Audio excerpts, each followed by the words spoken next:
اس video کو پورا دیکھیے گا. میں نے اس میں بہت امپورٹنٹ باتیں کری ہیں جو ہر انسان کی زندگی میں نا بہت زیادہ امپورٹنس رکھتی ہے. تو پلیز دیکھنے کے بعد اگر آپ کو بات پسند آئے نا تو پلیز کامنٹس ضرور کریں. اگر آپ نے کامنٹس نہیں کیا تو میں سمجھ لوں گی کہ آپ کو نا ان باتوں سے کوئی فرق نہیں پڑتا. ٹھیک ہے جی, کامنٹس ضرور کریے گا. اگر آپ اس میں بھی وہ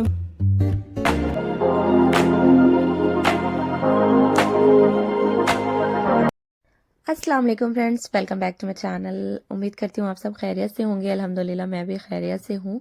آج نا میں آپ لوگوں کو کچھ بات کہنا چاہتی تھی. میں مدینے میں یہاں پہ نا تہجد کے لیے جا رہی ہوں. تو تہجد سے پورے دن کا میں نے آپ لوگوں کو یہ روٹین دکھایا ہے. آپ لوگ ویڈیو میں دیکھتے رہیں اور میں آپ لوگوں سے نا کچھ باتیں کرنا چاہتی ہوں. آج میں کوئی کہانی سنانے نہیں آئی ہوں. آج میں بس ایک سوال پوچھنا چاہتی ہوں. ہم سب روز کھاتے ہیں, روز کام کرتے ہیں, روز دنیا کے لیے بھاگتے ہیں, لیکن کیا ہم روز اللہ کے لیے رکتے ہیں؟ مینس نماز کوئی بوجھ نہیں ہے, نماز کوئی مشکل کام نہیں ہے, لیکن ہم لوگ پھر بھی قضا کرتے ہیں, ہے نا. جب اللہ ہمیں بلاتے ہیں اور کہتے ہیں آؤ تھوڑی دیر میرے ساتھ بیٹھو, تو ہم کہتے ہیں ابھی کام ہے, ابھی میٹنگ چل رہی ہے, ابھی ٹائم نہیں ہے, یا بچے کو دیکھ رہے ہیں, یا گھر کے کاموں میں بزی ہیں. ایسے ہی ہوتا ہے نا. جو لوگ کہتے ہیں نا کہ کام کی وجہ سے نماز چھوٹ جاتی ہے, میں ان سے بس اتنا پوچھنا چاہتی ہوں, جس اللہ نے آپ کو کام دیا, رزق دیا, طاقت دی, کیا وہ 2 منٹ کا وقت بھی ڈیزرو نہیں کرتا؟ پتہ ہے اللہ ہم سے پرفیکشن نہیں چاہتا کہ ہم ہر کام میں پرفیکٹ ہوں. اللہ چاہتا ہے کہ ہم اس کے پاس لوٹیں, ہے نا. اگر ہم نماز ہماری چھوٹ جاتی ہے تو ہم اگلی نماز پڑھ لیں, پھر چھوٹ جاتی ہے تو پھر اگلی نماز پڑھ لیں, پھر دل نہیں لگتا تو پھر بھی سجدے میں جھکیں. سجدے میں جھکا ہوا انسان نا کبھی ٹوٹتا نہیں ہے. میں سچ کہہ رہی ہوں. دنیا نا ہمیں تھکا دے گی, لوگ ہمیں چھوڑ دیں گے, لیکن نماز ہمیں کبھی اکیلا نہیں چھوڑتی. نماز چھوڑ کر سکون مت ڈھونڈو, کیونکہ سکون جو ہے نا وہ آپ کی نماز میں ہے. آپ نماز پڑھ کے دیکھو اور پھر دیکھو آپ کی لائف میں کتنا سکون آتا ہے. آج سے ابھی سے کوشش کریے کہ آپ لوگ جتنا بھی کام ہو, جتنی بھی پریشانی آئے, لیکن آپ لوگ نماز نہ چھوڑیں. کوشش کریے, ایک اسٹیپ بڑھائیے. قدم آپ جب آگے لیں گے نا تو آپ کا دوسرا قدم بھی آگے بڑھے گا. کوشش کریے, ٹھیک ہے نا. جس دن اللہ سے رشتہ مضبوط ہوگا نا, اس دن زندگی اپنے آپ سنبھل جائے گی. کتنی بھی پریشانی ہو, کچھ بھی ہو, پر زندگی اچھی لگنے لگے گی. یہ آپ لوگ آزما کر دیکھ لیجئے. تو میں ایک اور بات کہہ دوں, آپ نے اکثر دیکھا ہوگا جو اللہ کی عبادت زیادہ کرتا ہے وہ پریشان بھی زیادہ رہتا ہے, ٹھیک ہے. تو ایک بات ہے, نماز پریشانیاں ختم نہیں کرتی ہے, لیکن پریشانی سہنے کی طاقت ضرور دے دیتی ہے. تو آپ یہ نہ سوچیں کہ میں نے نماز پڑھا اور ساری پریشانیاں ختم. ایسا نہیں ہوتا. اللہ کو وہ انسان پسند ہوتے ہیں جو ان کے پاس جا کر روتے ہیں.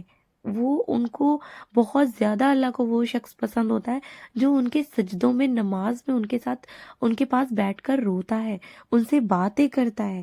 اللہ کو یہ چیزیں بہت زیادہ پسند ہے. ایک چیز اور بہت امپورٹنٹ ہے, جو اکثر لوگ سوچتے ہیں نا کہ نماز کا وقت نکل گیا, اب میں نماز کیا ہی پڑھوں, اب دوسری پڑھ لیتی ہوں. نہیں, اللہ نے صاف صاف کہا ہے, جس وقت تم کھڑے ہو گئے, تمہیں یاد آیا, اس وقت تمہاری نماز پوری ہو جائے گی. تو آپ کوشش کریں. ایک آیت ہے, اس وقت ابھی مجھے صحیح سے یاد نہیں ہے, لیکن نا میں آپ کو بتا دوں, اس میں کہا گیا ہے آپ جس وقت, جس جگہ پہ, جس طرف رخ کر کے کھڑے ہو جائیں گے نا, اللہ اس طرف قبلہ کا رخ کر دیتا ہے. کہنے کا مطلب یہ ہے کہ اگر آپ کہیں پر بھی ہو, آپ کو قبلہ نہیں پتا اور آپ نماز پڑھنا چاہتے ہو نا, آپ پھر بھی نماز پڑھ سکتے ہو, نماز آپ کی ہو جائے گی. تو سوچیں اللہ نے آپ کے لیے کتنی آسانیاں رکھی ہیں. آپ سفر میں ہو, کسی بھی کنڈیشن میں ہو, آپ تیمم کے لیے مٹی رکھ لو.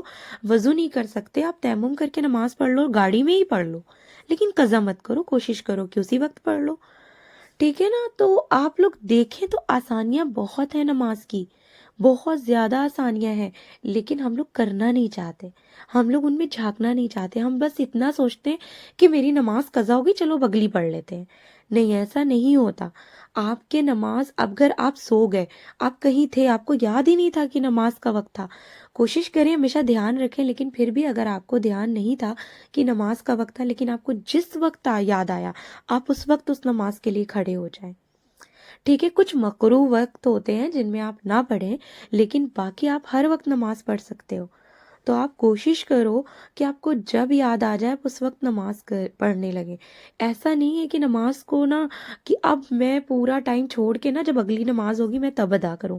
تو کوشش کریں نماز کے لیے لاپرواہی نہ کریں اور فرض سے سٹارٹ کریں. جو میری بہنیں، جو میرے بھائی ہیں جنہوں نے ابھی نماز پڑھنا صرف جمعہ کی پڑھتے ہیں نا، وہ لوگ سٹارٹ کریں، فرض سے سٹارٹ کریں. آپ فرض سے سٹارٹ کریں گے انشاءاللہ دھیرے دھیرے سنت اور نفل بھی ادا کرنے لگیں گے. ہوتا ہے نا کہ جب آپ فرض کے لیے کھڑے ہوئے تو آپ سوچیں گے کیا ہی 2 سنت اور نفل چھوڑنا، میں وہ بھی پڑھ لیتا ہوں. تو ہوتا ہے اس طرح آپ پوری نماز پڑھنے لگتے ہیں. اور اکثر لوگ نا 17 رکعت کے چکر میں عشاء کی نماز چھوڑ دیتے ہیں.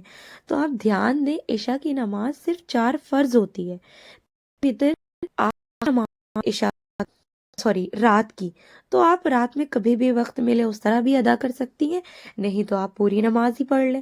ورنہ صرف 4 فرض، 2 سنت، 3 وتر پڑھ لیں. ہر طرح سے آسانیاں ہیں، کوشش تو کریں. آپ لوگوں کو میری بات سمجھ آئی تو کامنٹس